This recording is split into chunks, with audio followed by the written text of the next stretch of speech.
E aí, pessoal, beleza? Preparados para ver um pouquinho mais sobre termologia? Não sei. Não? Bom, hoje eu vou falar sobre a primeira lei da termodinâmica. É um conceito bem simples, mas extremamente importante. Bom, imagina inicialmente que você tem aqui num recipiente um êmbolo com um gás. E aí você começa a fornecer uma certa quantidade de calor para esse gás através de uma fonte de calor, ok? Como nós já estudamos situações como essa antes, você já pode imaginar que duas coisas vão acontecer quando você fornece esse calor. A primeira é um aumento de energia interna desse gás. Então, essas moléculas elas vão começar a se agitar devido a esse aumento de energia, elas vão começar a se agitar mais, né? Com esse aumento de energia, acontece outra coisa também, que é o que eu desenhei aqui. Acontece que esse gás ele vai se expandir e vai fazer com que o êmbolo suba, né? Quando eu tenho essa subida do êmbolo, eu provoquei um deslocamento através de uma força que o gás está exercendo ali e, consequentemente, eu realizei trabalho, certo? Então, nós já estudamos como calcular essa variação de energia interna do gás e já estudamos como calcular o trabalho que é realizado. Mas por que nós estudamos essas duas coisas? Porque a gente precisava disso para entender a lei da termodinâmica, a primeira lei. A primeira lei da termodinâmica é muito simples. Ela diz que a quantidade de calor que eu estou fornecendo para esse gás, ela é mensurável através da soma da energia interna que este gás sofreu, mais o trabalho realizado quando eu desloco esse êmbolo, no caso aqui do meu exemplo, né? Então aqui essa é a equação importante da primeira lei da termodinâmica. A quantidade de calor é igual à variação da energia interna mais o trabalho realizado pelo gás, certo? Então aqui eu coloquei a descrição do que é cada coisa aí para vocês.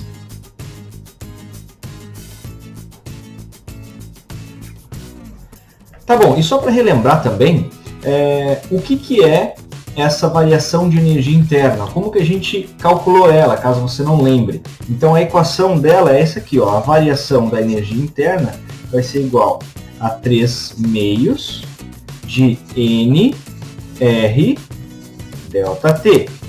Então a variação de energia interna é 3 meios vezes o número de mol, vezes aquela constante, R, vezes a variação da temperatura, né? E como que a gente calculava o trabalho? O trabalho, ele é a pressão vezes a variação do volume, ou então, ele é o número de mols vezes a constante R, vezes a variação da temperatura. Perceba uma coisa, que tanto a equação do trabalho quanto a equação da variação da energia interna, elas são muito similares.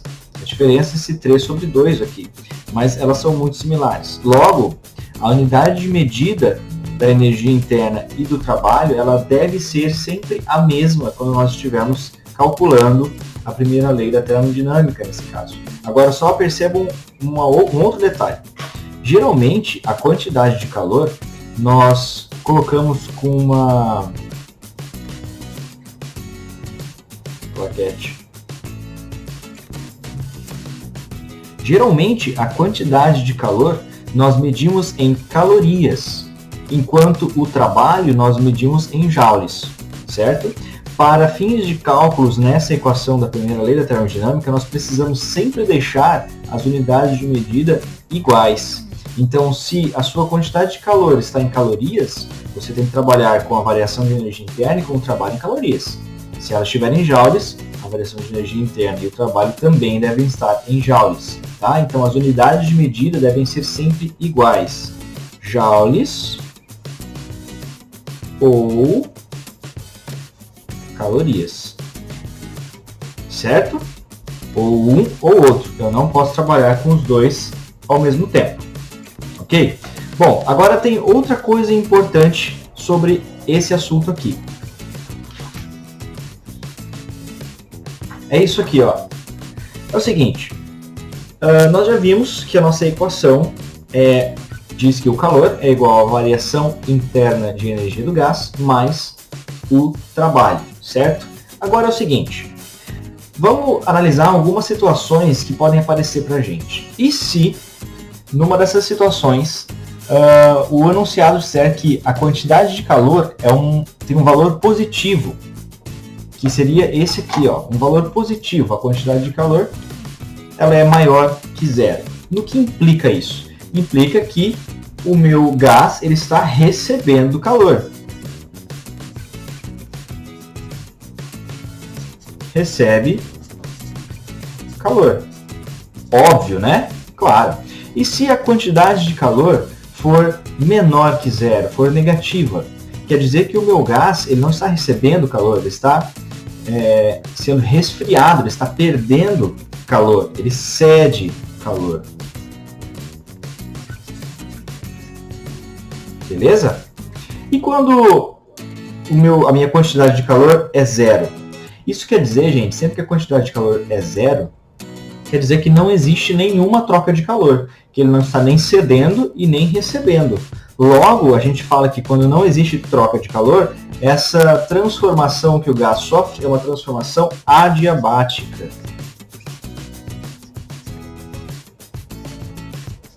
Uma transformação adiabática, ok?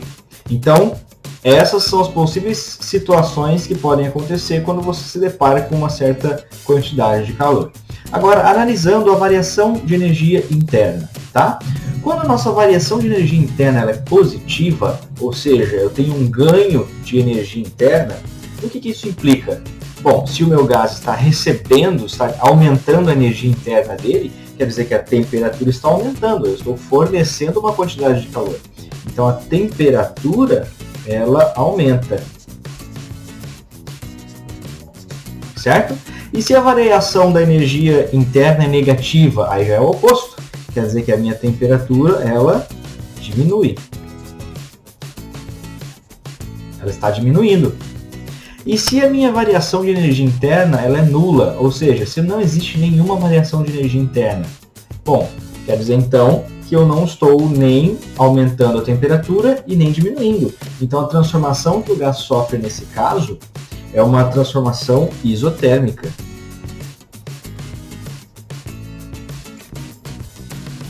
Ok? Certo. Então nós já vimos aí a quantidade de calor e a variação de energia interna. Agora, e sobre o trabalho? E quando eu tenho um trabalho positivo? Nós já vimos, e aqui eu quero até pegar meu desenho aqui de novo, vamos colocar ele aqui. Nós já vimos que para que haja trabalho, é necessário que haja o deslocamento, nesse caso aqui do êmbolo, né? Então, para que haja trabalho, precisa haver esse deslocamento, certo? Ou seja, quando que acontece esse deslocamento? Quando tem um acréscimo de volume, ou seja, quando o meu gás expande.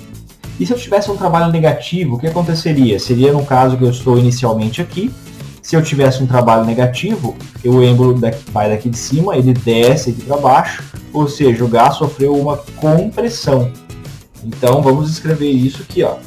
Trabalho positivo, eu tenho uma expansão.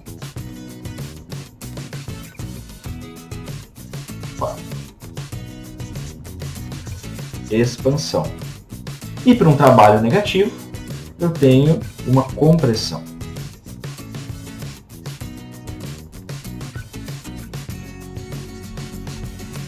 Beleza?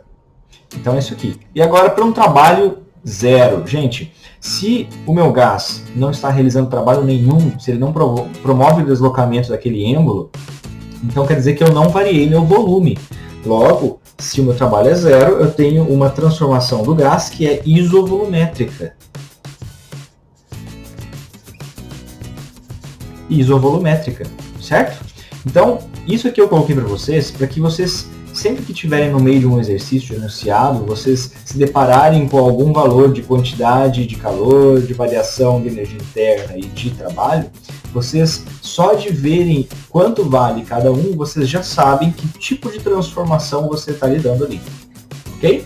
Bom, agora vamos fazer o seguinte, vamos partir para um exercício para a gente colocar em prática essa primeira lei da termodinâmica. Essa lei que diz que a quantidade de calor é igual à variação de energia interna mais o trabalho. Vamos lá? Certo, então o exercício diz o seguinte. O gráfico a seguir representa dois modos de levar uma certa massa de gás ideal de uma temperatura inicial TA até uma temperatura TC. E aí em seguida ele coloca para a gente o desenho do gráfico. Então, o primeiro, que é representado pelo 1, representa uma evolução à pressão constante. E o segundo, representado pelo 2, uma evolução a volume constante. O trabalho realizado foi igual a 80 joules. Então o que ele quer saber é o seguinte: em qual dos dois processos foi necessário ceder maior quantidade de calor até a massa gasosa? E aí ele pede para a gente justificar. Na B, ele pergunta, ele fala para a gente determinar a quantidade de calor cedida a mais. Bom, volta aqui para minha folha e vamos resolver isso aqui. Certo, então aqui eu desenhei o gráfico para vocês e eu quero que vocês analisem duas coisas. Primeiro, nós temos dois processos distintos de transformação gasosa, certo? Então, para cada processo de transformação gasosa, eu escrevi aqui para a gente uma equação, que seria a nossa equação da primeira lei da termodinâmica, certo? Aqui também outra coisa que eu quero que vocês percebam é que o enunciado já falou para a gente que o trabalho realizado foi um trabalho de 80 joules. Só que é o seguinte, esse trabalho de 80 joules ele acontece apenas em processos onde há variação de volume, como nós acabamos de ver. Nesse processo 2, não existe variação de volume. Então, se o volume não aumentou, eu não estou realizando o trabalho. Logo, na minha equação do processo 2, eu posso dizer então que o trabalho é igual a zero. Não existe trabalho, porque eu não tive variação de volume, diferentemente do processo número 1, que eu tive uma variação de volume. Então existe sim um trabalho, e aqui o trabalho, o enunciado já falou, que vale 80, certo? Então, basicamente, com essa análise, nós já podemos responder a primeira questão. Ele pergunta em qual processo houve uma maior quantidade de calor fornecida ali. E se nesse aqui o meu trabalho não está zerado e aqui ele está zerado, logicamente aqui vai ser muito maior do que aqui.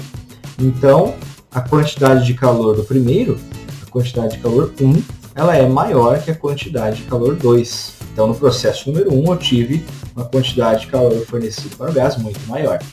Beleza? Agora, na alternativa B, ele está pedindo para a gente a quantidade de calor cedida a mais. Galera, se a variação de energia interna vai ser igual para os dois, logicamente, a quantidade de calor a mais vai ser a diferença, que é a diferença do trabalho exercido, certo? Então, como aqui eu tenho um trabalho e aqui não, a quantidade de calor exercida a mais nada mais é do que o trabalho que eu realizei, que é o termo que eu tenho a mais na equação. Então, a quantidade de calor a mais é igual a 80 joules. E por que eu disse que a variação de energia interna é igual para os dois? Bom, vamos analisar a equação. A equação da energia interna diz que a energia interna é igual a 3 meios de N vezes R vezes a variação de temperatura. Nós sabemos que, como é o mesmo gás, o N, o número de mols, vai ser igual, a constante R vai ser igual, isso aqui também é uma constante. Então, para que isso aqui seja igual para os dois, a variação de temperatura também deve ser igual para os dois. Se você analisar, nos dois casos eu estou partindo de uma temperatura TA e indo até uma temperatura TC. Lembrando que essa curva é uma curva isotérmica, então todos os pontos nela têm a mesma temperatura. Logo, se eu saio de TA e venho para cá, ou se eu saio de TA e venho para cá, a variação de temperatura é igual. Portanto, a variação de energia interna nos dois casos é a mesma. Certo? Então vamos continuar o conteúdo aqui. Certo, galera? Agora eu quero estar com vocês sobre máquinas térmicas. Tudo que a gente viu até aqui no estudo da termologia tem diversas aplicações importantíssimas. E uma das aplicações mais importantes, talvez, que nós tenhamos tido é a aplicação do motor térmico, que inclusive foi extremamente importante lá na época da Revolução Industrial, e vocês já vão entender por quê. Mas basicamente uma máquina térmica funciona da seguinte maneira. Você vai ter sua máquina térmica aqui, e o que ela faz é o seguinte: ela pega energia de uma fonte quente e com essa energia, parte dela ela transforma em trabalho. É uma máquina que vai fazer algum trabalho para a gente, né? Então parte dessa energia ela faz alguma coisa, ela realiza um trabalho, e outra parte dessa energia é dissipada, ela se perde, ela é jogada para uma fonte fria, que a gente fala que tem um calor QF, de calor da fonte fria. Então a fonte quente, que tem um calor quente, né, QQ, calor quente, ele fornece energia, essa máquina transforma essa energia, uma parte em trabalho e outra parte é perdida numa fonte fria. Como assim? Bom, vamos agora para um exemplo mais claro. Vamos supor que você tem aqui uma caldeira, e então nessa caldeira você está fornecendo energia térmica, ela é a sua fonte quente, certo? Logo acima dessa caldeira você tem uma certa quantidade de água aqui. Essa água, quando ela é aquecida, logicamente, ela vai entrar em evaporação. Então você vai ter vapor da água aqui, certo? Então a fonte quente fornece energia, essa energia vai gerar aqui nessa água, vai fazer com que ela evapore, e esse vapor ele vai entrar numa parte aqui, onde ele vai ficar preso, certo? E agora vai acontecer uma coisa muito interessante. Esse vapor ele vai exercer uma certa pressão nesse cara aqui que é móvel, certo? Então, vamos supor que ele estivesse aqui. Esse cara vai exercer uma pressão de tal forma que esse pistão ele vai ter que se deslocar para frente, certo? Porque ele está recebendo uma pressão, vai realizar um trabalho aqui. Então ele vai se deslocar para frente. Quando ele se desloca para frente, aqui dentro acontece o seguinte, você tem uma válvula de escape. No momento em que ele passa por essa válvula, ela faz com que ela se abre e ela faz com que esse vapor escape. Quando ele escapa, a pressão interna aqui diminui. Quando a pressão interna diminui, esse cara ele volta. Quando ele volta, ele tampa a válvula novamente, a pressão interna aumenta novamente e ele vai para frente novamente. E fica nesse processo, vai e vem, vai e vem, vai e vem. Agora, quando ele vai e vem, o que acontece? A gente tem aqui um braço que é conectado nesse carinha aqui, e esse braço, ele é um braço articulado, e ele está conectado aqui numa engrenagem, posso dizer assim. Então, quando esse braço vai, quando o pistão vai, o braço também vai para frente, quando ele volta, o braço também volta, e ele fica nesse processo aqui, ó, certo? Ele vai e volta, vai e volta. Então, o braço está fazendo com que a minha engrenagem esteja girando o tempo todo. E aí a gente pode pegar uma correia, uma corrente, ligar no motor, e como essa engrenagem está girando, o meu motor também vai estar girando. Galera, isso aqui nada mais é do que o princípio de funcionamento de uma máquina a vapor, de uma locomotiva, certo? É assim que funciona. Vocês já devem ter visto em filmes o pessoal lá jogando a lenha na máquina a vapor, né? Jogando lenha, por quê? Porque a lenha vai fornecer esse calor, vai fazer com que esse sistema todo funcione, e aí as rodas ali da locomotiva, elas também têm esse bracinho aqui, que fazem então com que a roda gire e a locomotiva ande. Então esse é o princípio de funcionamento de uma máquina a vapor, ok? Agora, que cálculos isso aqui envolve? O cálculo é bem simples, tá? Se você pensar nesse esquema aqui de uma máquina que ela pega calor de uma fonte quente, realiza um trabalho e depois joga calor para a fonte fria, você consegue perceber o paralelo, né, entre esses dois sistemas. Então, pega o calor da fonte quente, realizo um trabalho, que no meu caso aqui é o movimento, e cedo uma grande quantidade de energia para a fonte fria, que é a válvula de escape aqui. É isso que é o princípio de funcionamento desse diagrama. Agora, se você analisar então, a grosso modo, quer dizer que esse trabalho aqui nada mais é do que a diferença entre o calor da fonte quente e o calor da fonte fria, né? Tudo que você realiza de trabalho é a diferença de entrada para saída. Logo, o seu trabalho ele pode ser escrito assim, ó, o calor da fonte quente menos o calor da fonte fria é igual ao trabalho, certo? Nada mais é do que a diferença entre a entrada e a saída. É o que você tem de realização de trabalho, ok? Agora, e o rendimento dessa máquina? Como que a gente calcula? Quanto será que ela rende? O rendimento também é um princípio bem simples de entender. Nada mais é do que todo o seu trabalho que você realizou dividido pela quantidade de calor da fonte quente. Vocês lembram que nós estudamos alguns anos anteriores que rendimento era potência útil pela potência total? Então, aqui o rendimento é o seu trabalho, que é o seu trabalho útil, dividido pela sua energia total, que é a energia fornecida pela fonte quente, certo? Então, rendimento é isso aqui. Nós temos essas duas equações importantes, ok? Agora, além do motor térmico, nós também temos um outro princípio muito importante, que é o princípio dos refrigeradores, certo? O refrigerador ele funciona de uma forma muito similar.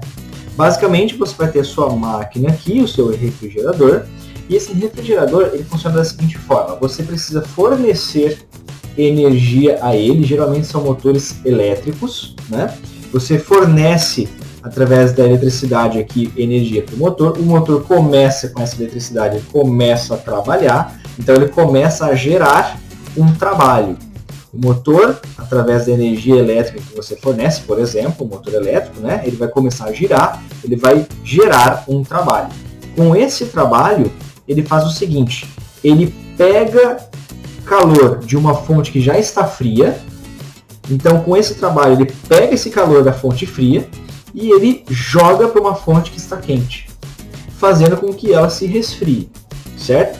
Então é isso que é o princípio de funcionamento do refrigerador. É muito similar ao anterior, só comparando aqui, ó, deixa eu voltar. Então no anterior, na máquina térmica, você pega a energia de uma fonte quente, essa energia parte é transformada em trabalho e parte é dissipada para a fonte fria, certo? Já no refrigerador, no caso, né? Você, através do trabalho que uma máquina está gerando e da entrada de uma fonte fria, você joga essa fonte fria para uma fonte quente. Você dissipa lá para a fonte quente, fazendo com que ela se resfrie. Por exemplo, quem nunca viu aquelas geladeiras antigas que tem aquela grade lá atrás dela, né? Muita gente, inclusive, colocava ali roupa para secar, né? Uma grade que esquenta, colocava tênis para secar. Quando não estava secando a roupa direito, a gente colocava um monte de coisa lá para secar. Se vocês não viram isso, pergunte para os pais de vocês, com certeza alguém já fez isso, né? Colocar uma roupa lá para secar atrás da geladeira. Então, por que isso acontecia? Basicamente, essa geladeira ela tem um compressor na parte de baixo dela, e esse compressor ele faz exatamente isso, esse sistema todo ele faz exatamente isso. Então, ele está conectado a essa grade ela faz com que esse calor ele se dissipe de certa forma, e aqui então você vai ter um filtro que vai fazer com que esse sistema vá se resfriando, e aí lá em cima você vai ter o ar geladinho que vai ser jogado para dentro da geladeira. Esse ar volta, passa pelo compressor e o sistema então ele faz isso, tá? Ele através de um compressor, de uma máquina que gera um trabalho, ele pega uma fonte fria e joga lá para a fonte quente e faz com que a geladeira funcione da forma que você conhece. Então você só tem uma geladeira em casa, um freezer, devido ao estudo da física que entendeu como que funcionava uma máquina térmica para resfriar um fluido, no caso o ar ali dentro, certo? E nesse caso aqui, como que ficam as equações para a gente calcular esse esquema aí? É o seguinte: o nosso trabalho somado à quantidade de calor da fonte fria, esses dois juntos vão ser equivalentes à quantidade do calor da fonte quente, certo? É só você analisar. Esse mais esse vão para lá. Os dois são jogados para cima. Então, a equação fica assim, ó. A quantidade de calor da fonte fria mais o trabalho vai ser igual à quantidade de calor da fonte quente. Sempre você lembrando desse esqueminha aqui, você consegue montar a sua equação. E o rendimento dessa máquina, como que fica? O rendimento, nesse caso, vai ser a quantidade de calor da fonte fria dividido pelo trabalho total. Certo? Vamos ao seguinte, para isso aqui ficar mais claro, vamos colocar em prática fazendo um exercício. Vamos lá. A função interna em cada ciclo de operação absorve 80 quilocalorias de calor. Ah, ele está absorvendo calor. Ok. De uma fonte quente. Beleza. E ele rejeita 60 quilocalorias de calor para uma fonte fria. O rendimento dessa máquina é de quanto? E aí ele dá as opções para a gente. Bom, vamos voltar aqui então para o nosso papel e vamos resolver. Então é o seguinte, o enunciado falou que a gente está absorvendo calor de uma fonte quente e dissipando isso em uma fonte fria, certo? Se ele absorve calor da fonte quente e dissipa para uma fonte fria, a gente está falando de uma máquina térmica, não de um refrigerador, certo? Aquele princípio ali da locomotiva. Então tá, então para isso a gente já sabe que o rendimento ele vai ser calculado pelo trabalho dividido pela quantidade de calor da fonte quente. Beleza. Ele não deu pra gente o trabalho. Ele não deu. Ele já deu a quantidade de calor da fonte quente.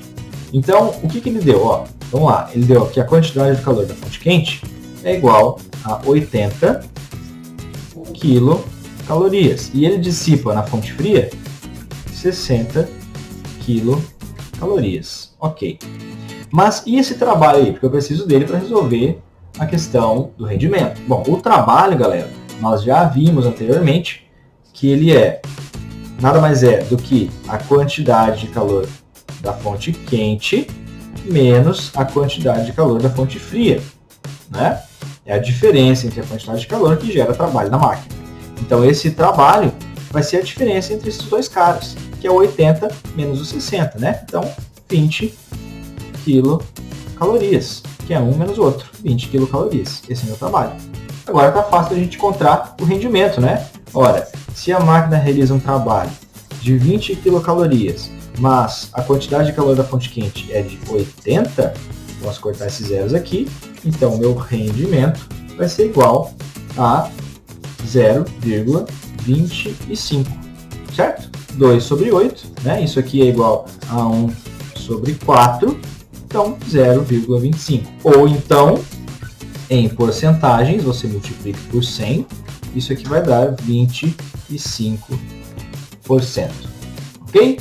Então, é um exercício simples, mas apenas para a gente entender a aplicação das duas equações das máquinas térmicas aí. Beleza? Agora, antes de eu concluir a aula, eu quero falar mais uma coisinha com vocês. Vamos lá. Então, galera, até agora nós já vimos a primeira lei da termodinâmica, né, que é aquela equação que diz que a quantidade de calor é igual à variação da energia interna de um gás mais o trabalho realizado por ele. E também nós vimos as máquinas térmicas, como que elas funcionam, certo? Depois disso, tem uma outra coisa muito importante que já está implícita em tudo isso aí que nós vimos, que é a tal da segunda lei da termodinâmica. E a segunda lei da termodinâmica, ela é uma lei mais simples que está implícita em tudo aquilo que a gente já estudou até aqui. Ela diz o seguinte, ela tem dois enunciados, um foi concluído por Clausius e outro por Kelvin, né? O primeiro enunciado de Clausius diz assim, o calor não pode fluir de forma espontânea de um corpo de temperatura menor para um corpo de temperatura mais alta. Como nós já conversamos anteriormente, nós já sabemos que sempre o calor ele é transferido de um corpo de maior temperatura para um corpo de menor temperatura. É impossível um corpo de menor temperatura transferir calor para um corpo de maior temperatura. Isso naturalmente não existe, tá? Então isso não acontece. Essa é a primeira parte da segunda lei da termodinâmica. Agora a segunda parte é a parte de Kelvin, que diz assim, é impossível a construção de uma máquina que, operando em um ciclo termodinâmico, converta toda a quantidade de calor recebido em trabalho. Então, como eu expliquei para vocês, nunca nenhuma máquina vai conseguir transformar 100% da energia que recebe em trabalho útil. E olha só, aqui a gente tem o exemplo do motor térmico novamente. Aquela segunda parte da segunda lei da termodinâmica diz que é impossível qualquer sistema que consiga pegar toda a energia que recebe e transformar em trabalho útil. Isso não existe, é impossível. Por quê? Porque dentro de toda máquina térmica existe um processo de perdas de energia muito grande. Nenhuma máquina tem eficiência de 100%, isso é impossível. Okay? Nesse caso aqui, por exemplo, onde está a perda de energia? Está no escape do gás, né, do vapor, aqui pela válvula. Esse gás, esse vapor precisa escapar aqui para que eu consiga gerar um movimento. Isso acontece não só em máquinas a vapor, mas até em máquinas elétricas. Como já expliquei para vocês anteriormente em sala de aula, toda máquina elétrica ela tem uma série de perdas internas, como por exemplo ruído, perdas térmicas, né? Uma máquina elétrica ela não consegue pegar toda a energia que ela recebe e transformar em movimento, em trabalho. Isso é impossível segundo a segunda lei da termodinâmica, ok? Galera, então o que eu fiz com vocês aqui foi um apanhado geral sobre as duas leis da termodinâmica e sobre as máquinas térmicas, beleza? Qualquer dúvida a gente tira nas próximas aulas. Obrigado, valeu, falou e até mais!